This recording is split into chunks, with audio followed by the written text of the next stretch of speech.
तर मित्रांनो, आपल्याला माहिती आहे की सध्या म्हाडाच्या मुंबई मंडळाची 2640 घरांची जी काही सोडत आहे ती सध्या सुरू आहे आणि त्याच्या ऑनलाईन अर्ज करण्याची प्रक्रिया सुरू आहे. आपण पाहिले मित्रांनो की ही सोडतीची जाहिरात जेव्हा प्रसिद्ध झाली तेव्हा समजलं की या घरांच्या किमती, या सोडतीतील घरांच्या किमती ह्या अवाढव्य आहेत, सर्वसामान्यांच्या बाहेर आहेत. आपण याच विषयावरती 2 व्हिडिओ बनवतो मित्रांनो, आणि त्याच्यामध्ये म्हाडाला सुद्धा आपण विनंती केलेली आहे की कृपया करून काहीही करून तुम्ही या किमतीवर पुनर्विचार करावा, या किमती कमी कराव्यात. आणि हीच मागणी सर्वसाधारण अर्जदारांकडून करण्यात येत आहे. आणि आता मात्र मित्रांनो, बांधकाम क्षेत्रातील तज्ञांकडून या किमतीच्या बाबतीत मागणी करण्यात येत आहे की ह्या किमती कुठेतरी खूप जास्त आहेत आणि ह्या कमी करण्यात यावा. नेमका काय मागणी आहे आणि कुणी मागणी केलेली आहे, त्याच्यावर काय इफेक्ट होऊ शकतो, त्याचा काय परिणाम होऊ शकतो, हे सगळं आज आपण थोडक्यात जाणून घेणार आहोत. आता मित्रांनो, जी काही मागणी करण्यात येत आहे, सर्वसाधारण अर्जदारांकडून आपण पाहिले की आपण कमेंट्स आलेले होते आपल्याकडे, त्याच्या संदर्भात आपण व्हिडिओच्या माध्यमातून सुद्धा आपण सगळ्या गोष्टी सांगितलेल्या आहेत. पण आता मात्र ह्या किमती खरंच ज्यांचा पगार 25, 30, 40 हजार आहे अशा ईडब्ल्यूएस उत्पन्न गटातील अर्जदारांना 50 लाखाची घरे खरंच परवडतील का?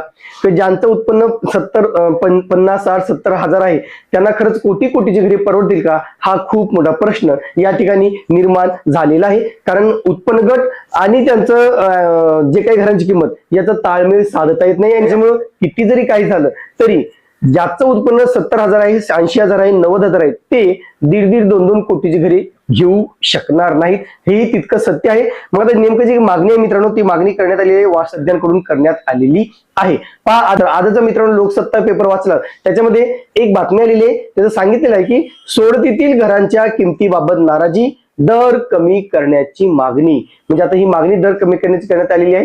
कुणी केलेली मागणी? तर तुम्ही पहिलं महत्वाचा पॉईंट बघून घ्या. मुंबईतील 70 ते 80% नागरिकांना महिना 25 ते 50 हजार दरम्यान पगार आहे. पहा, बरोबर आहे की 25 ते 50 दरम्यान त्याचा पगार आहे. आज प्रत्येकाला हक्काच्या घराची गरज आहे. अशा वेळी या गटाला विकासकांची घरेच परवडणार नाहीत. विकासकांची घरे ही परवडणार नाहीत. त्यामुळे म्हाडाने या गटाला परवडणारी घरे उपलब्ध करून देणे आवश्यक आहे. त्याच उद्देशाने म्हाडाची निर्मिती झाली आहे. मात्र आज म्हाडाला आपल्या उद्देशाचा विसर पडला असून विकासकाप्रमाणे पैसे कमवण्याचा हेतू किंवा पैसे कमवण्याचा प्रयत्न म्हाडाकडून होत आहे. रमेश प्रभू, अध्यक्ष, महाराष्ट्र सोसायटीज वेलफेअर असोसिएशन. आता दुसरी एक महत्वाची मागणी काय मित्रांनो? म्हाडाच्या सोडतीतील घरांच्या किमती भरमसाठ आहेत, त्या गरजूंना परवडणाऱ्या नाहीत. त्यामुळे घरांच्या किमतीबाबत म्हाडाने पुनर्विचार करून किमती कमी करण्याची गरज आहे. चंद्रशेखर प्रभू, ज्येष्ठ वास्तू रचनाकार. आता ही मागणी करण्यात आली मित्रांनो.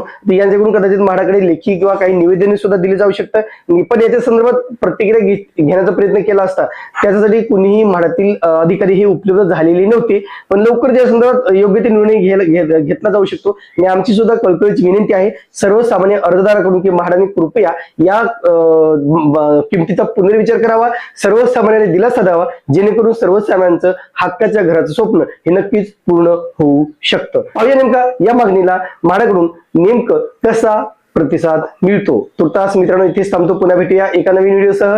तोपर्यंत आपली रजा घेतो. धन्यवाद.